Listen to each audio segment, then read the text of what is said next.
Hey guys, Omar here. Last year when Canon released the Canon EOS R, everybody hated it. Like everyone reviewing the camera completely trashed it based on the specs on paper, I think based on maybe spending a little bit of time with it. And now all of a sudden a year later, everyone is recommending this camera, everyone loves it. So what happened? After you spend some time with the camera though, it actually is really good. And so today we're gonna discuss whether you should pick it up or should you wait for maybe what Canon will be releasing after this camera in the future. Okay, I got a list because I ain't like those YouTubers that read from a teleprompter because I don't have one. All right, but first, thanks to my friends at B&H for hooking us up with the Canon EOS R to play with. This video wouldn't be possible without them and their support of the channel. So if you're gonna shop, use the links below or just go B&H. They're awesome, great customer service, great return policy. So I love B&H. I live across the river from the B&H Superstore. It's like Disney World to me. Okay, thanks guys. Reason number one, it's a Canon. Thank you, good night. Those of you that own Canons know what I'm talking about. The sensor, the quality, the lenses, the colors that come from the camera, just everything straight out of camera is easy. You love how your portraits look. You love how your travel, food, photography looks.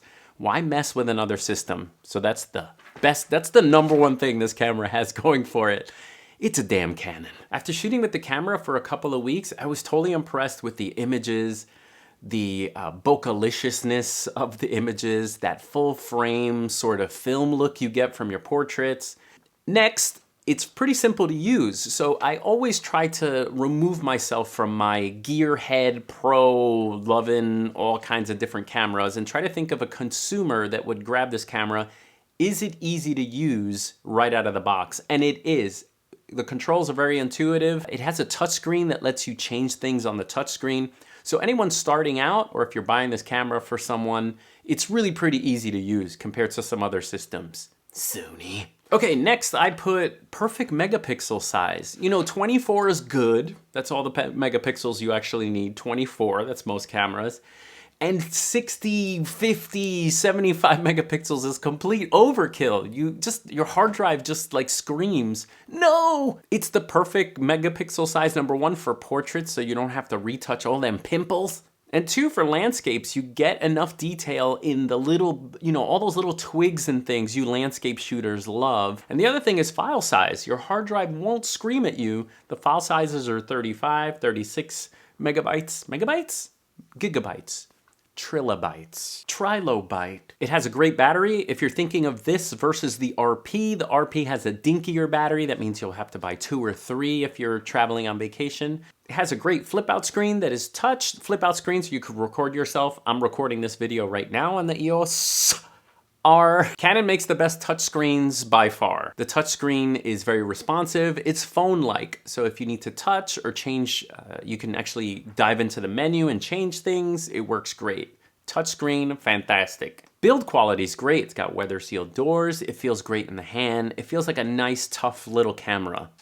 One thing I love about this camera is if you're a hybrid shooter, you can actually be taking photographs and just by the touch of one button, you can completely just start shooting video. Shoot a little bit of video, and then just stop recording and you're back in photo mode. I'll show you in a future video how you can quickly shoot with the 2 with this camera, but I love that feature. That's my favorite if you were traveling or if you're just shooting photographs of the family and want to get some video of them. I also made a video on that too. I'll link that up below and here, but you should be making diaries of your family or your friends. Start collecting footage so that years from now, you can laugh at yourself.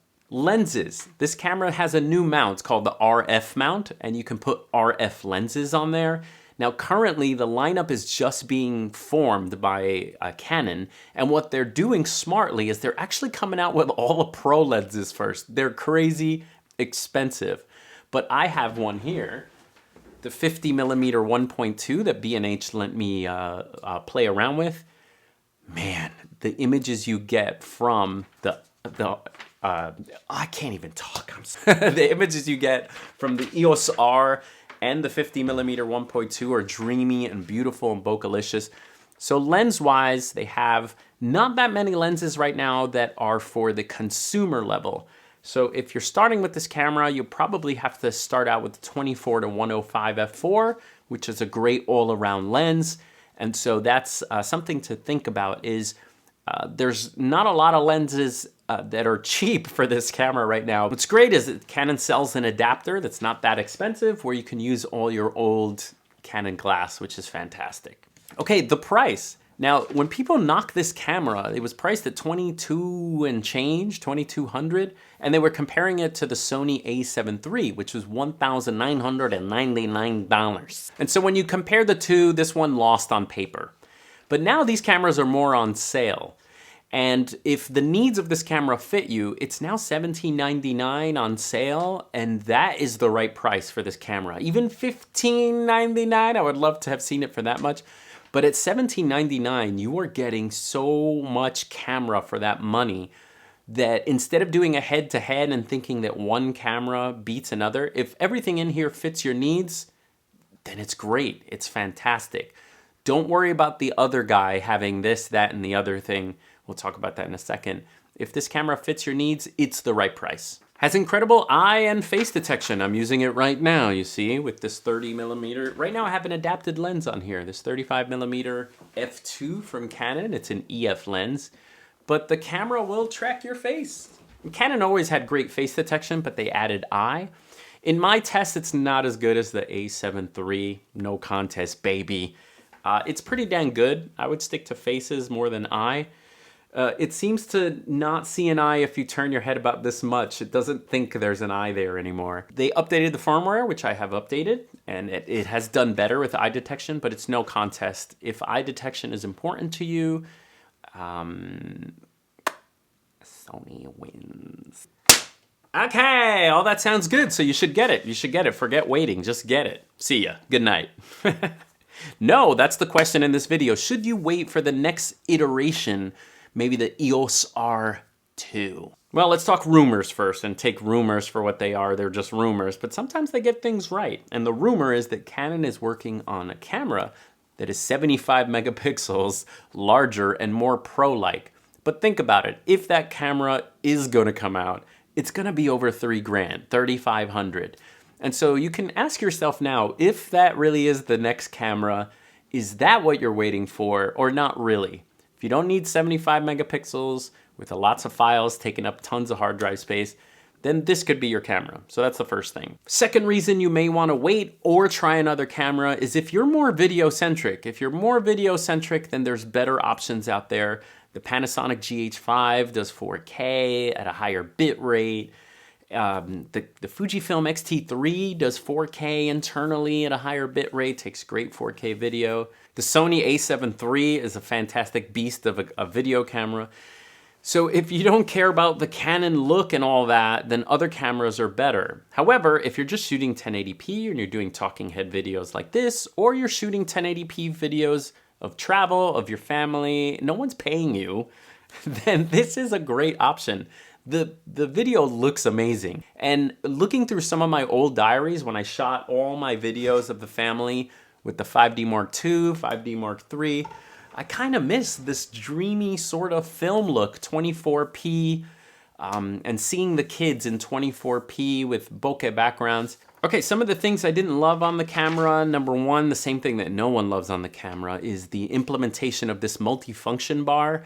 I see where they were going with it, and I commend them for trying something new, but they really should have tried it a lot more with different hands. Because people with long fingers, my finger is resting on that multi-bar. If the multi-bar is active, I have to make sure that I don't touch it to activate it. You can like set it to long press and you can set it to turn off, but it gives you all these messages and it's just annoying. Two, a reason to wait is to see if the next camera will have a mode dial. Now it's not a deal breaker at all, but changing modes, especially changing from photo to video, you kind of have, there's a lot of pushes to do things. You have to push a mode button, you have to hit the info button, and then you're in movie mode. It's a little weird as opposed to movie, high speed. And They also came up with a new system where you have about 4 categories that you can switch from. I like the system, it's great. It's just a little awkward to do on the dial at the top. I would have liked to see the mode dial where the on-off switch is. There's this awkward all by itself super big dial for on-off, which makes no sense to me. It's not a deal breaker, it's just a little weird. But if that would have been a mode dial with the on-off switch, you know, flickable. Oh, I've seen that before. Oh yes, the 5D Mark IV has it. You know, so it's got a little switch right here for on, and the mode dial is so quick to change. I don't know why they went with a different system. So maybe that's a reason to wait, to see if the next R series will have what the RP has, which is a mode dial. Not a deal breaker, but maybe a reason to wait if you hate the system. Those of you coming from the larger cameras, your aperture changes you're used to doing with this wonderful, wonderful wheel. Well, Canon has implemented a new rear dial, and the rear dial is like other camera systems, Nikons and Sonys. So that's something to get used to if you've only shot Canon. Not a deal breaker by any means, but just be ready for no nice, round, delicious dial. And so everything I've mentioned so far, the good and the meh, still makes this an unbelievable yes camera. I'd say there's only 2 deal breakers for me personally, and it's only for me personally because I shoot professionally. I charge people to shoot. I shoot events that can't be repeated, and I also shoot a lot of flash indoors. And those to me are the 2 hangups with this camera. The first one is that it only has 1 card slot. And this is like a debate that shouldn't even be a debate. Anyone who defends single card slot shooting a wedding, I hope number 1, you're not charging anyone. And number 2, I hope you tell your client that you're shooting to 1 card and there may be a chance. This argument that I've never lost a card, so I don't care. I just can't understand why someone wouldn't use technology that's available, even if they, quote, don't believe in it, to safeguard their images. I've had a card fail, and I don't want to ever have that conversation with a client. I've lost your wedding or part of your wedding.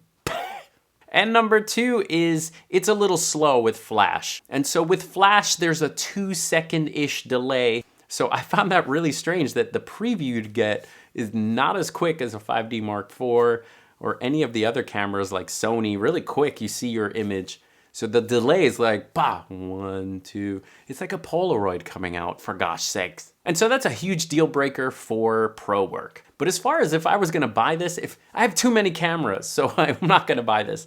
But if I didn't have any cameras, I would buy this camera. I would love it for vacation. I would love it to take videos of my kids. And I would just love it for things like this, just shooting and looking at myself in the flippy screen.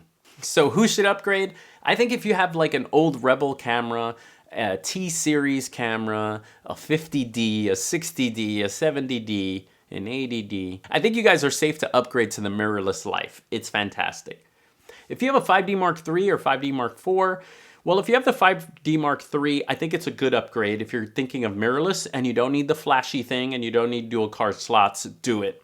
If you have a 5D Mark IV, I don't think you should upgrade yet. I really think you should wait and see if there's something more comparable that's 5D Mark IV-ish, okay? Joystick, dual card slots, and then you should be good to go. Awesome. I'm gonna do some tutorials on this camera, so stay tuned. I have it for a little while longer, so I'm going to sort of help you if you have this camera. Stay tuned for that. Make sure you subscribe to see some of those videos, how to use it, how to use different functions on the camera, and check out some other videos I've done. They're good. Well, I think so. All right, I'll see you guys next time.